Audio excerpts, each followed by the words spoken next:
Salut Claire, Salut Virginie. comment ça va? Eh ben écoute, ça va. Je suis un peu impressionnée par tout ce dispositif, mais je trouve que c'est très sympa d'avoir un studio d'enregistrement de podcast et toutes les lumières qui vont avec, pas très loin de chez moi, et ça ouvre des possibilités, même si c'est pas mon métier premier. Je trouve ça plutôt canon. Ouais, je suis totalement d'accord avec toi. Première fois pour moi aussi et c'est bien de mettre en lumière comme ça des profils, des expériences, Mm. voilà, à l'écoute de tous. Donc, Ouais. Et de faire des rencontres comme tout on est à en train fait. de faire toi et moi. Exactement. Donc pour commencer, Claire, euh, je vais te demander, tu es plutôt thé ou café? Oula, on commence tout de suite par une question extrêmement clivante. Là, tu mets les pieds dans le plat immédiatement. Tout de suite.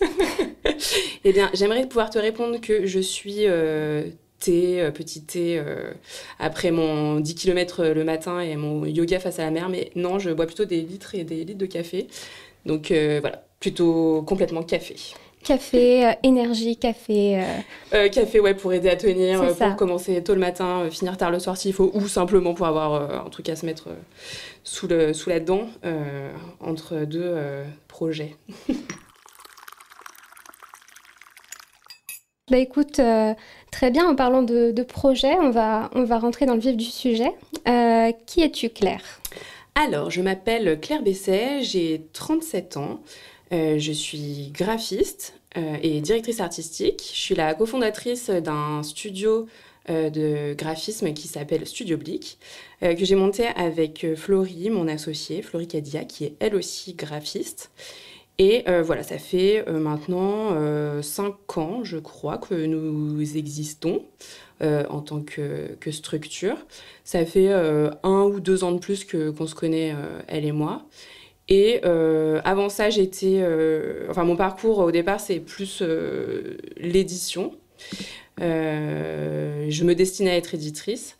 Et en fait, de fil en aiguille, je me suis orientée plutôt vers le graphisme et le graphisme spécialisé dans l'édition. Donc, nous, on fait uniquement des livres pour comprendre. Alors, c'est un métier. Alors, toi, tu sais parce que tu es éditrice et correctrice. Enfin, tu travailles dans l'édition aussi. Mais les gens, quand on leur dit graphiste, ils pensent souvent illustration. Alors, nous, on ne fait pas du tout d'illustration. Notre métier, ça consiste à faire l'identité visuelle des livres, aussi bien la partie créative, donc décider voilà, du design, de quel typo, quelle couleur, quelle taille, enfin voilà, l'identité visuelle des couvertures ou la mise en page intérieure, ou créer des identités de collection. Voilà, on travaille principalement dans le livre illustré, parce que c'est là que notre métier a le plus de raison d'être. Illustré, donc ça ne veut pas dire forcément où il y a des dessins, ça veut dire où il y a de l'image. Mhm. Euh, les, Parmi les livres, là, par exemple, sur lesquels on est en train de bosser en ce moment, il y a des livres de cuisine, des livres de couture, des livres d'activité manuelle. Il y a aussi pas mal quand même en ce moment, il y a beaucoup de livres qui sortent d'influenceurs en fait, enfin, tu vois, youtubeurs, Oui. tiktokers, instagrammeurs ou instagrammeuses, etc. Voilà, ou un des livres qu'on a fait, que je cite souvent parce que les gens l'ont souvent vu, c'est le livre des couilles sur la table de Victoire Oui, Tuaillon avec d'accord. Binge de édition. Et bon, voilà, c'est parmi les maisons d'édition avec lesquelles on travaille, celles que la plupart des gens connaissent, il y a Hachette, Le Duc, First, Solar, enfin voilà, et puis des maisons d'édition un peu plus confidentielles, comme, alors je peux pas dire que Binge Audio est confidentiel parce que du coup, voilà, les podcasts sont très connus, mais la maison d'édition produit assez peu de livres, mais qui ont quand même pas mal de succès, Mhm. ou Le Temps des Cerises, enfin voilà. D'accord, très bien. C'est très intéressant. C'est un parcours très riche. Ouais. J'ai une Merci. question. Du coup, si on remonte en arrière, Ouais. donc tu m'as dit que tu étais destinée à être éditrice de base. Enfin, tu étais plus édition. Ouais. Qu'est-ce qui t'a fait te réorienter, si je puis dire, vers l'image et non continuer dans ce qui est purement textuel? Et ben en fait, ce qui s'est passé, alors si on reprend vraiment la genèse de la genèse avant ça, avant de me destiner à être éditrice, au tout départ de mes études, j'ai fait des arts appliqués. D'accord. Ensuite, j'ai bifurqué pour toute autre chose parce que j'ai fait une licence puis un master d'allemand. Et après quoi, en fait, je me suis rendu compte que ce qui fédérait toujours mes études, ce qui m'a toujours attirée, c'est vraiment les livres. Et d'ailleurs, plusieurs de mes profs avaient noté que voilà, j'étais une gourmande de livres. Elle m'avait dit, une prof, ça m'avait fait assez marrer, mais ça m'a marquée. Et c'est vrai que quand j'ai appris l'existence d'un master d'édition, je me suis dit, mais c'est exactement ça qu'il faut que je fasse. Et donc, au départ, comme je venais d'études littéraires, je pensais plutôt édition. Et il se trouve que dans ma formation, donc à Marne-la-Vallée, il y avait quelques heures par semaine de PAO, donc de mise en page de livres. Et petit à petit, j'ai retrouvé ce goût pour la création liée aux arts appliqués. Et quand j'ai commencé à travailler, c'était en apprentissage en Master 2. Et j'étais dans une toute petite maison d'édition qui s'appelle les Éditions Intervalles, qui font aussi bien de la littérature que des beaux livres. Et donc Armand, l'éditeur, le fondateur, Armand de Saint-Sauveur, avait besoin de quelqu'un qui a un profil polyvalent. Et voilà, comme il se trouvait que moi, j'étais aussi bien portée sur l'édito, la correction, mais aussi la mise en page, etc. En fait, voilà, j'ai commencé les deux. Et de fil en aiguille, j'ai commencé à faire des missions en freelance. Aussi bien en fait en correction, édition que mise en page et graphisme. Et voilà, au bout d'un certain temps, ayant assez de missions pour pouvoir vivre et choisir, j'ai choisi de faire que du graphisme et voilà, de me spécialiser vraiment là-dedans. Et voilà, et donc ensuite j'ai rencontré Florie et on a monté notre structure à ce moment-là. D'accord, c'est vraiment bien parce qu'on voit vraiment la complémentarité du texte et de l'image à travers ton parcours. Donc c'est ce qu'est un livre finalement, ce qu'est l'objet livre et c'est vraiment... voilà, je valide ce parcours. Je te remercie, moi aussi je le valide. Très bien. Et donc j'imagine que en tant que graphiste, tu as cette connexion aussi avec les éditeurs. Il y a vraiment un travail vraiment un relationnel, un échange entre voilà, les éditeurs et toi, et vous, donc ta structure. Est-ce que tu peux me parler de cette connexion entre professionnels ? En fait, ce qui fait partie vraiment intégrante de notre travail de graphiste, c'est de comprendre la demande. En fait, ça paraît un peu évident dit comme ça, mais il se trouve que comprendre ce que veut notre client, c'est la base. Et comprendre entre les lignes, parce que il faut donner un problème, il faut donner une solution graphique. Et en fait, le point de départ de notre travail, c'est de comprendre quel est le problème pour pouvoir le résoudre et réussir à faire émerger d'un brief l'intention qu'il y a derrière. Parce qu'on entend souvent les mots, on veut que ce soit moderne, ou on veut que ce soit différent, et tout ça. Et en fait, ce genre de termes, ça peut vouloir tout et rien dire. Donc, au départ, il y a se comprendre sur les intentions. Il y a aussi comprendre quand on rencontre des éditeurs, généralement, ils sont dans une maison d'édition, donc comprendre quel est l'esprit de cette maison d'édition, comprendre chaque projet, et apporter au mieux une réponse graphique à ces questions de départ. Après, c'est vrai qu'en tant que aussi prestataire externe, on a une relation un peu différente aux éditeurs que quand on est dans une entreprise, puisque on n'est pas physiquement ensemble. Et aussi, il y a quelque chose d'autre qui est intéressant, c'est que disons que dans la relation de client, enfin de prestataire à client, il y a le fait qu'il faut fidéliser entre guillemets son client. Et ça veut dire savoir répondre au mieux. Donc une relation avec un éditeur, elle se construit au fil des années. Parce qu'on on fait rarement un seul livre avec un éditeur ou une éditrice plus régulier. Enfin, c'est plutôt des éditrices d'ailleurs. Donc voilà, c'est une relation qui se construit, même si on n'est pas physiquement ensemble, qui se construit quand même au fil des années, quoi. Il y a beaucoup d'éditrices avec lesquelles je travaille, j'ai connu depuis 5 ans, 10 ans, enfin... Oui. Ok, très bien. Autre question, donc après thé ou café, Claire, quelle super-héroïne ou super-héros te définit le mieux ? Eh bien, je vais encore jeter un pavé dans la mare et je pense que... Alors, peut-être que super-héros, c'est un peu excessif, mais je me reconnais beaucoup dans Ruben de la Patte Patrouille, qui est un petit bulldog qui est responsable des chantiers dans la Patte Patrouille. J'aime beaucoup son côté bonhomme et travailleur. Et voilà, je me sens Ruben. Oui, ok. Hashtag je suis Ruben. C'est ça, c'est très clair.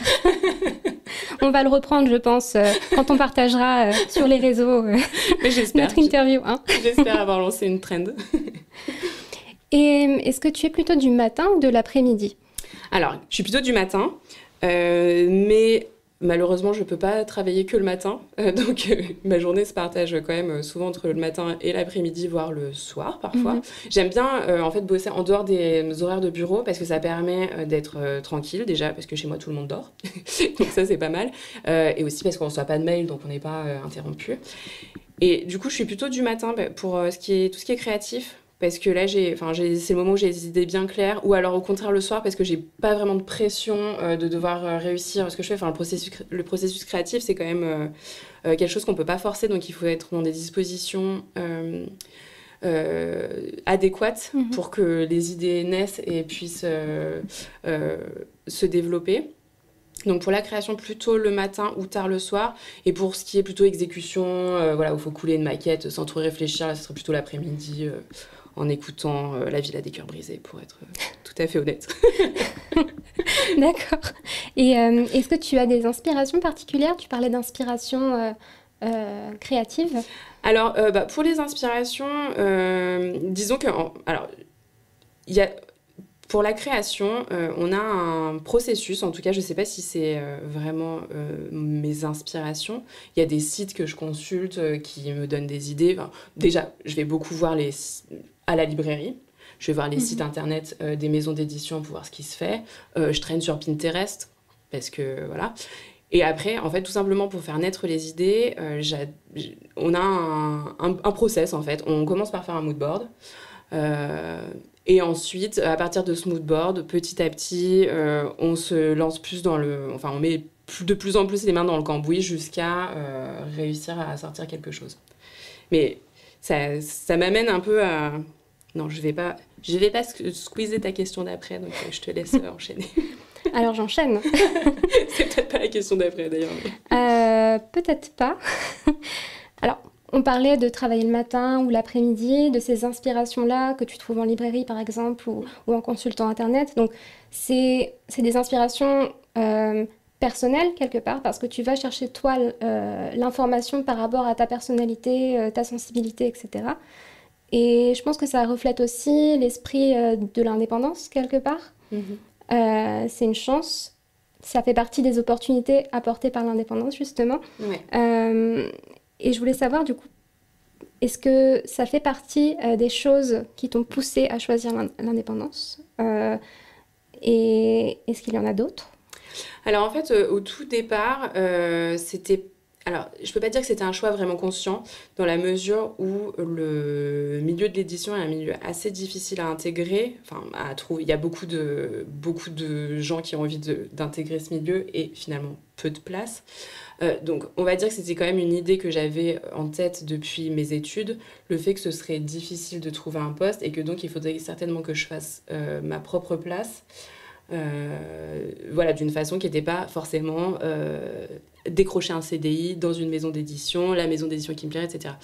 Donc, dès le départ, j'avais en tête cette configuration. Et en fait, il se trouve que, alors certainement que c'est pas complètement un hasard, mais que j'ai eu des opportunités qui ont fait que j'ai pu commencer à développer des activités en tant que freelance et que ça m'a vraiment, vraiment convenu. Et surtout que je me suis rendu compte qu'une activité salariée régulière m'aurait pas du tout convenu. Alors j'ai bien conscience que c'est un privilège de pouvoir dire qu'on n'a pas envie d'être salarié, pas avoir de patron, etc. Mais voilà, je pouvais le faire, j'ai eu les opportunités professionnelles de le faire.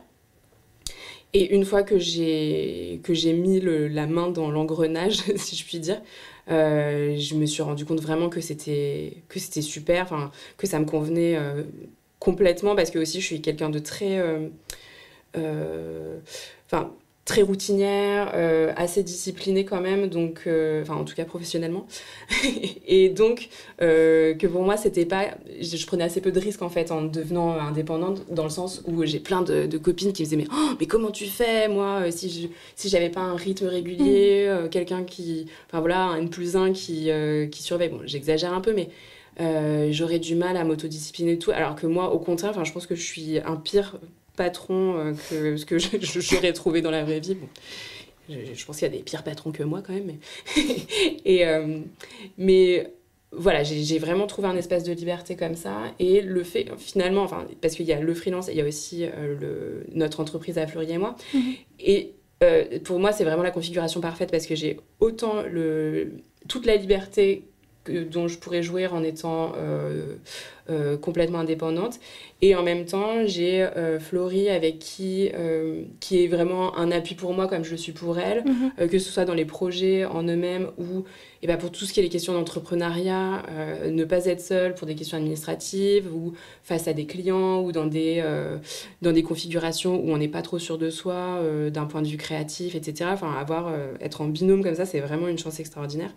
Et en plus, on s'est rencontrés d'une façon qui est peu commune, puisque en fait un jour elle m'a envoyé juste un email en me disant ah bah écoute, je viens de voir ton portfolio, je suis graphiste dans l'édition comme toi, rencontrons-nous. Oui. Et en fait ça a matché tout de suite. Et au départ on savait pas exactement ce qu'on allait faire, enfin on voulait juste avoir quelqu'un d'autre avec qui échanger et pouvoir partager éventuellement des ressources ou des connaissances. Et finalement, progressivement, on a mis nos projets en commun, on a monté notre entreprise. Et franchement, ça, c'est vraiment un conseil que je donnerais à tout entrepreneur. C'est pas forcément de se mettre à deux, mais en tout cas de chercher des pairs, des gens qui font le même métier que soi, pas forcément exactement le même. Bon, là, en l'occurrence, c'était le cas, puisqu'on a le même métier et dans le même milieu. Mais c'est vraiment c'est hyper précieux d'avoir des gens sur lesquels qui nous permettent de prendre du recul, qui nous permettent de ne pas être seuls, aussi bien dans la pratique professionnelle que dans la pratique entrepreneuriale. Et aussi pour nous, ça a été vraiment une base super, en fait, puisqu'on n'était pas copines au départ. On est devenues amies ensuite, mais au départ, donc pour le contrat... morale entre guillemets entre deux personnes quand on monte une entreprise, il n'y a pas d'affect, on est simplement toutes les deux, on se met d'accord, voilà, moi c'est ça que je veux, c'est ça je veux pas, et on a toutes les deux extrêmement conscience du fait que pour que l'entreprise fonctionne, il faut que les deux soient bien, donc il n'y a pas d'histoire de tirer la couverture à soi ou de forcer l'autre à faire des trucs qu'elle n'aurait pas envie. En fait, on est tout le temps dans la communication et dans le dialogue pour que l'entreprise fonctionne. Et de fait, ça fonctionne et c'est Blic, enfin, c'est un espace hyper épanouissant pour moi et j'espère, et pour elle aussi, enfin j'espère, oui, je sais que pour elle aussi. Ok, vous êtes vraiment complémentaires et vous avez réussi à porter un projet à votre image, donc ton image mais la sienne également. Enfin, c'est une belle expérience que tu nous partages là. Merci. Et du coup, ça m'amène à la question suivante, parce que donc BHZ, c'est un espace de coworking. Ouais. Et donc, on parlait du réseau, que c'était quelque chose de très important, que chaque expérience peut nous nourrir les uns les autres, peu importe notre domaine. On est tous complémentaires, j'ai envie de dire. Quelles sont les opportunités ou les facilités que cet espace de coworking BHZ t'apporte aujourd'hui ? En fait, au tout départ, alors j'habitais à Paris jusqu'à il y a 3-4 ans maintenant, et... Quand je suis arrivée dans la région, j'habitais Locquémau, c'est une petite bourgade de, je sais pas, peut-être 1500 habitants au bord de la mer où il n'y a pas grand-chose. J'avais pas le permis à l'époque, donc, et j'avais un bébé.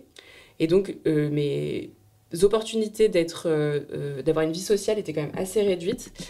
Et le fait de fréquenter cet espace de coworking, ça m'a quand même permis déjà de retrouver des gens en fait, des gens qui parlaient, donc ça déjà c'est super, d'un point de vue purement social, et aussi de parler avec des professionnels dans un milieu, parce que c'est un des écueils de l'indépendance, c'est d'être seul, de tourner en rond, d'avoir personne avec qui prendre du recul. Alors même si moi j'avais Florie par téléphone, en fait quand même, voir physiquement des gens, c'est quand même important, même si aussi je vais régulièrement à Paris pour voilà, enfin quand même la plupart du temps je suis ici, donc retrouver des gens avec qui parler dans un contexte professionnel, c'était hyper important. C'est aussi hyper agréable d'avoir des locaux jolis, dans lesquels il y avait une connexion Internet. Alors, moi, j'avais Internet, mais j'avais le Starlink, là, la parabole géante, parce que sinon, parce qu'il y a quand même encore pas mal d'endroits dans le coin où il n'y a pas un Internet suffisant pour faire mon boulot, en fait. Et voilà, et ça m'a permis aussi que ça devienne chez moi, en fait, de rencontrer des gens, que cette région, que Lannion, ça devienne aussi chez moi, puisque c'est progressivement, quand on commence à comprendre ce que font les gens autour, de pouvoir se balader dans la rue et croiser des gens qu'on a rencontrés, et voir des événements où ah bah tiens, elle est hébergée au coworking, ah bah elle fait ça, machin, ah bah oui mais je la connais, enfin voilà, ça permet de s'ancrer dans un lieu, et je pense que BHZ, ça a été mon premier ancrage, en fait, vraiment dans cette région. Ouais, je te rejoins tout à fait. Enfin, je suis arrivée à Lannion il y a 3 mois, tu vois. Et donc, c'est vrai que cet espace-là, c'est un premier repère, et c'est... Voilà. Je viens de Paris aussi, donc voilà, petite parenthèse, mais voilà, je te rejoins tout à fait. C'est vrai que c'est une chance d'avoir ce lieu. Et du coup, en quoi cet espace reflète-t-il ton mode de vie maintenant? Ça rejoint la question précédente, hein, bien sûr, mais est-ce que tu as des habitudes ici? Est-ce que tu viens régulièrement? Alors, disons que ça dépend. Il y a des périodes où je viens vraiment beaucoup, d'autres où je viens beaucoup moins. Comme je disais, je travaille principalement chez moi, mais aussi à Paris. Et en fait, moi, je crois que je suis hyper contente. Et d'ailleurs, en fait, j'ai acheté une maison qui est pas très loin. Et je vais pas dire que j'ai acheté ma maison juste parce qu'elle était à côté du BHZ, mais le fait de savoir que j'avais cet espace-là juste à côté de chez moi, en fait, pour moi, c'était quand même un gros plus. Parce que j'aime bien changer. En fait, il y a des moments où j'ai juste envie d'être chez moi, et parce que j'ai besoin d'avoir tous mes bouquins autour de moi pour aller fouiller de ci, de là. Et parfois, j'ai besoin d'être à Paris parce que j'ai besoin de voir Florie, de voir Emma, notre apprentie, de voir mes clients, ou de voir une expo ou que sais-je. Et sinon, de savoir aussi que j'ai cet espace où je peux juste me mettre dans ma bulle de travail, éventuellement quand j'ai envie, taper la causette avec quelqu'un, boire un café et tout. Enfin, et puis il y a aussi des petits espaces où on peut s'enfermer, et ça permet de s'isoler. Et voilà, enfin, c'est vraiment le fait d'avoir cet espace à disposition qui est vraiment cool. Enfin, moi, je suis hyper contente de savoir que si j'ai besoin, je peux venir me mettre au calme ici. Et donc, il y a l'espace coworking BHZ. On est dans les Côtes-d'Armor. Est-ce que, du coup, depuis que tu es arrivée dans les Côtes-d'Armor, il y a un endroit que tu affectionnes particulièrement, un endroit où tu te sens bien, où tu peux te ressourcer, qui te permet de faire le vide et peut-être de t'inspirer aussi?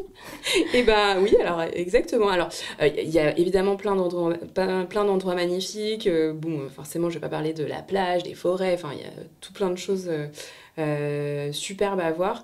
Mais moi, je dois te dire, ce qui a fait que vraiment, je me suis dit, ok, alors je peux vivre ici, c'est que nous avons Gwalarn, qui est une librairie vraiment géniale, une librairie indépendante qui est quand même gigantesque pour une petite ville. Enfin, voilà, à Lannion, il n'y a quand même jamais que 20 000 habitants. Et d'avoir une librairie d'une telle qualité, avec un tel choix, forcément, moi qui bosse dans le design éditorial, et voilà, pour qui les livres, c'est si important. Ça m'a vraiment hyper convaincue d'avoir une librairie pareille avec des libraires hyper chouettes.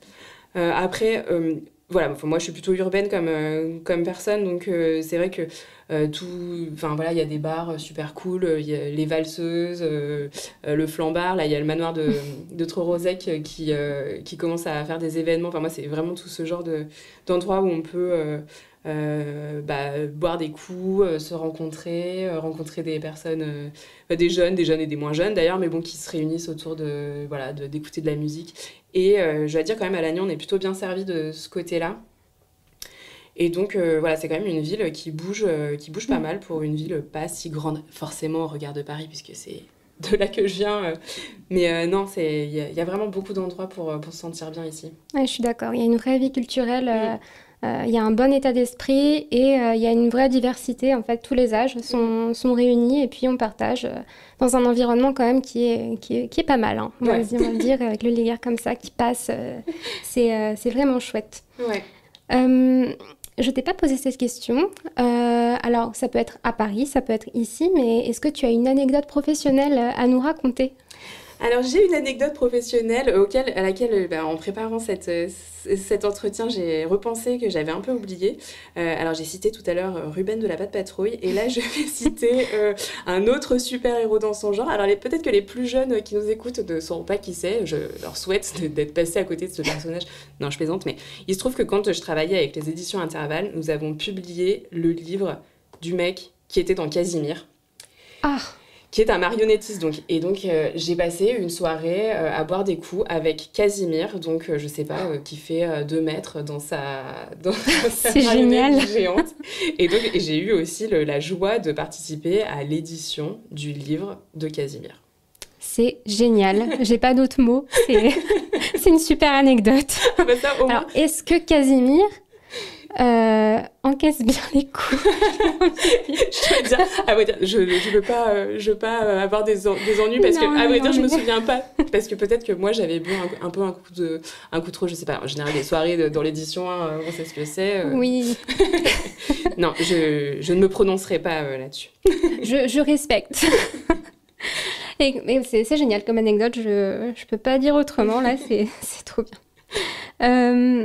Est-ce que tu aurais un mot pour la team BHZ qui nous accueille aujourd'hui dans ces locaux? Eh ben, je vais être un peu bateau, mais je vais dire merci tout simplement parce que, comme je disais tout à l'heure, ça a été quand même un endroit vraiment important pour moi en arrivant ici dans cette région. Et voilà, et d'avoir un endroit chouette comme ça. Rosen qui anime super bien le lieu, qui est très sympa. Voilà, ça fait plaisir de savoir qu'on peut trouver un lieu comme ça à Lannion. Eh bien, je te remercie Claire pour cet entretien, cet échange. C'était vraiment très inspirant. Merci à toi pour cette interview inspirée. Et puis à bientôt, alors on se croisera certainement. Bien sûr, à bientôt.